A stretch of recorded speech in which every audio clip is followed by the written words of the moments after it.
నాడు ప్రవేశపెట్టినటువంటి బడ్జెట్కు వ్యతిరేకంగా ఈ ధర్నా జరుగుతూ ఉంది. ఈ బడ్జెట్ మా నాయకులంతా చాలా వివరంగా చెప్పారు. ఈ బడ్జెట్ అనేటువంటిది సంపన్నులకు ఊడిగం చేసేదిగా, అట్లాగే పేదలకు వ్యతిరేకమైనటువంటి బడ్జెట్గా ఉంది. ఈ బడ్జెట్కు వ్యతిరేకంగా రేపు రాబోయే కాలంలో పెద్ద ఎత్తున పోరాటాలు చేయాల్సిన అవసరం ఉంది. ఈరోజు ఉపాధి హామీ పథకం గురించి గత 2 సంవత్సరాలుగా 86,000 కోట్ల రూపాయలు మాత్రమే కేటాయించారు. వాస్తవంగా ఈ దేశంలో ఉన్నటువంటి 30 కోట్ల మంది ఉపాధి పనులు చేసేటువంటి కూలీలు ఉన్నారు. ఈ 30 కోట్ల మందికి పని చూపించాలని చెప్పేసి అంటే బడ్జెట్లో 2,50,000 కోట్ల రూపాయలు కేటాయిస్తేనే పని జరుగుతుంది తప్ప లేకపోతే లేదు. కానీ నామమాత్రంగా బడ్జెట్లో కేటాయింపులు చేసి ఈరోజు వ్యవసాయ కార్మికులని వాళ్ళ పొట్ట మార్చడం కోసం ప్రయత్నం చేస్తూ ఉంది. అందుకని అట్టడుగు వర్గాలకు వ్యతిరేకమైనటువంటి ఈ బడ్జెట్కు వ్యతిరేకంగా పోరాడాలని చెప్తూ ఇప్పుడు సిఐటి రాష్ట్ర కార్యదర్శి కామ్రేడ్ పాలడుగు భాస్కర్ గారిని మాట్లాడాల్సింది కోరుతా ఉన్నాం. వేదిక మీద ఉన్నటువంటి ప్రజా సంఘాల పోరాట కమిటీ నాయకత్వం, ఈ ధర్నాలో పాల్గొంటున్నటువంటి ప్రియమైన సోదర సోదరులకి నమస్కారాలు. కేంద్రంలో ఉన్నటువంటి బీజేపీ ప్రభుత్వం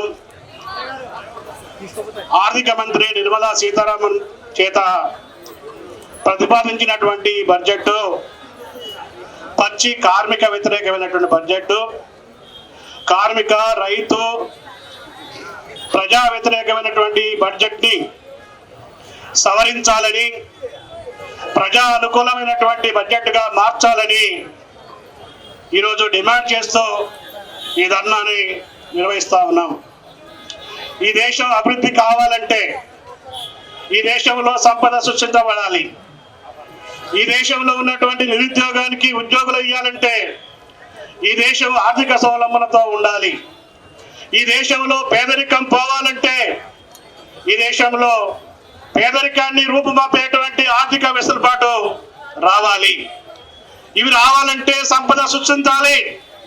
ఈరోజు సంపద సృష్టికర్తలు కార్మికులు, రైతులు, వ్యవసాయ కూలీలు, శ్రామిక ప్రజలు.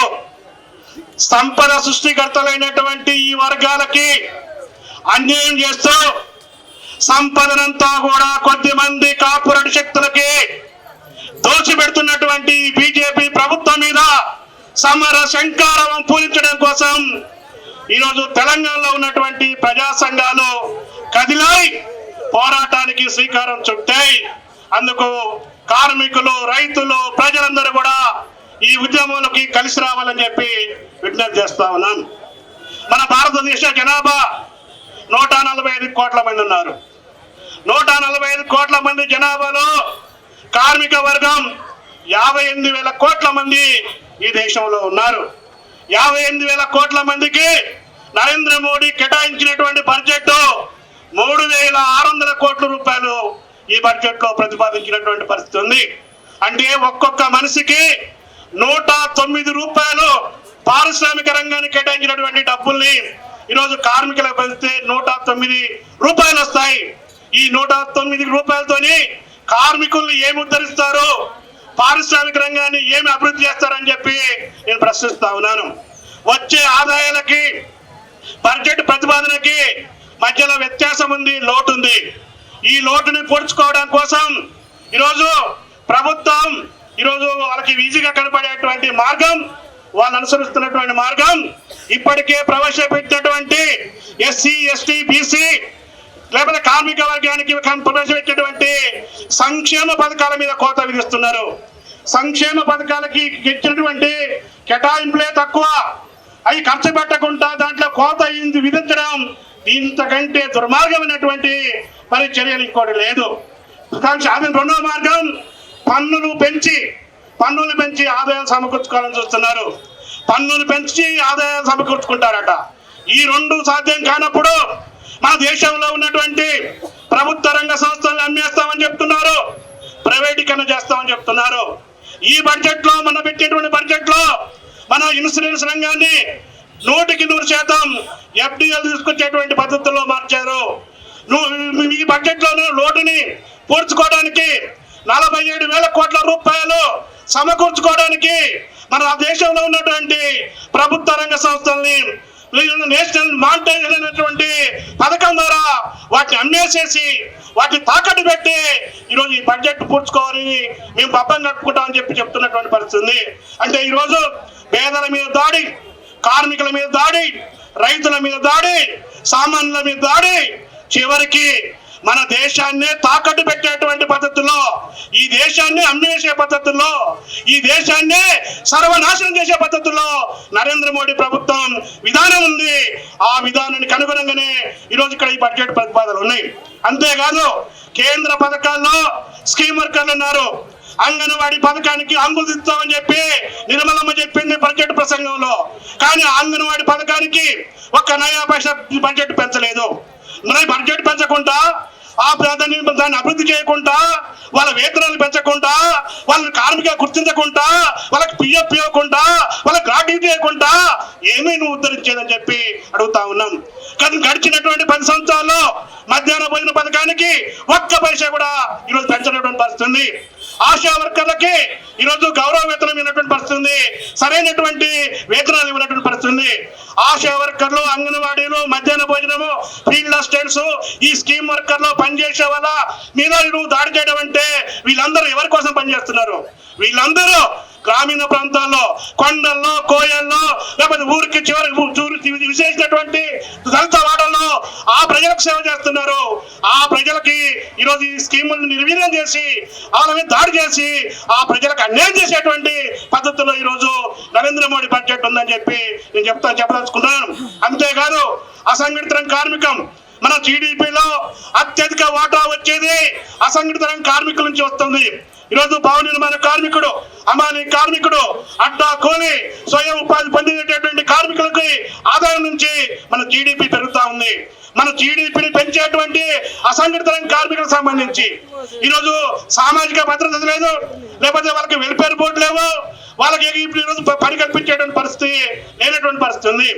ఈరోజు ఇప్పుడు కుంటుపడ్డటువంటి ఆర్థిక వ్యవస్థ కోలుకోవాలంటే ప్రజల చేతుల్లో కొనుగోలు శక్తి పెరగాలి, ప్రజలకి ఆదాయాలు పెరగాలి. కానీ ఈరోజు పెట్టుబడిదారుల యొక్క ఆదాయాలు పెరుగుతున్నాయి, ఆదాని అంబానీ యొక్క ఆదాయాలు పెరుగుతున్నాయి. కానీ ఈరోజు కార్మికుల యొక్క నిజ వేతనాలు పడిపోతున్నటువంటి పరిస్థితి ఉంది. అంతేకాదు ఈ యొక్క బడ్జెట్ సమావేశాల ప్రసంగంలో నిర్మలా సీతారామన్ ప్రసంగం బ్లాక్ మెయిల్ ప్రసంగం చేసింది. నరేంద్ర మోడీ బ్లాక్ మెయిల్ రాజకీయాలు చేస్తున్నాడు. ఎవరైతే విద్యుత్ సవరణ చట్టాన్ని అమలు చేస్తారో ఆ రాష్ట్రాలకే నిధులు ఇస్తామని చెప్తున్నారు, ఆ రాష్ట్రాలకే అప్పులు ఇస్తామని చెప్తున్నారు, కార్మిక రంగంలో సంస్కరణలు ఇస్తామని చెప్తున్నారు. ఎవరైతే కార్మిక సంస్కరణలు అమలు చేస్తారో వాళ్ళకేమి సరైనటువంటి ఆర్థిక వెసులుబాటు కల్పిస్తామని చెప్పి బ్లాక్ మెయిల్ చేస్తున్నారు. ఏంటి ఆర్థిక కార్మిక రంగంలో సంస్కరణ అంటే? 150 సంవత్సరాల క్రితం బ్రిటిష్ వారిని ఎదురొడ్డి పోరాడి ప్రాణత్యాగం చేసి ఈ ప్రాణాలని కార్మిక వర్గం కోసం తృప్రాయంగా మరి ప్రాణాలు అర్పించి ఆ రక్త పోరాటాల్లో అనేక మంది ప్రాణాలు విడిచి కార్మిక చట్టాన్ని సాధించినటువంటి చరిత్ర భారత కార్మిక వర్గానికి ఉంది. ఈ రోజు ఒక కలం పొడుతోని మంది బలం ఉన్నదనే పేరుతోని పార్లమెంటులో మరి 429 కార్మిక చట్టాన్ని రద్దు చేసుకొని 4 లేబర్ కోడ్లు తీసుకొచ్చారు. ఈ 4 లేబర్ కోడ్లని అమలు చేయాలి అని రాష్ట్రాల మీద ఉత్తర్వులు తీసుకొస్తున్నారు. ఈ 4 లేబర్ కోడ్లని అమలు చేయడం కోసం నోటిఫికేషన్ ఇస్తామని చెప్పి ఈరోజు మరి ఆరాటపడుతున్నారు. వీళ్ళందరికీ చెప్తున్నాం, కార్మిక వర్గం ఒంటరిగా లేదు. కార్మిక వర్గం జోలికి వస్తే ఈ వేదిక మీద ఉన్నటువంటి ప్రజా సంఘాలని కూడా కార్మిక వర్గంతో ఉంటాయి. ఈ లేబర్ కోడ్లకి వ్యతిరేకంగా వాటిని అమలు కాకుండా రేపు ఏప్రిల్ తర్వాత దేశవ్యాప్తంగా సిఐటియు సమ్మెతో సహా దేశవ్యాప్త ఆందోళన పోతా ఉంది. కాబట్టి కార్మికుల జోలికి వచ్చిన, కర్షకుల జోలికి వచ్చిన, వ్యవసాయ కూలీల జోలికి వచ్చిన నీకు తాటి చెట్టంతా బంద తీసి నీ ప్రభుత్వాన్ని బంద పెడతాం. జాగ్రత్త, ఖబర్దార్. అని చెప్పి ప్రజా సంఘాల ఐక్యవేదిక తరపున ఆ ప్రభుత్వాన్ని హెచ్చరిక చేస్తూ ఈ బడ్జెట్ సవరించాలని చెప్పి డిమాండ్ చేస్తూ రాబోయేటువంటి బడ్జెట్ లో 6 గ్యారెంటీ పథకాల అమలు, 6 గ్యారెంటీలో ఈ ఉద్యోగులన్నీ పర్మనెంట్ చేయడం, లేకపోతే కనీస వేతనాలు ఇవ్వడం, ఇచ్చిన హామీలకి తగ్గట్టుగా రాష్ట్ర బడ్జెట్ లో కూడా ఈ కాంగ్రెస్ ప్రభుత్వం ప్రతిపాదించాలని చెప్పి విజ్ఞప్తి చేస్తూ నాకు ఈ అవకాశం ఇచ్చినటువంటి అధ్యక్ష వర్గానికి మరోసారి ధన్యవాదాలు చెబుతూ ముగిస్తా ఉన్నాను.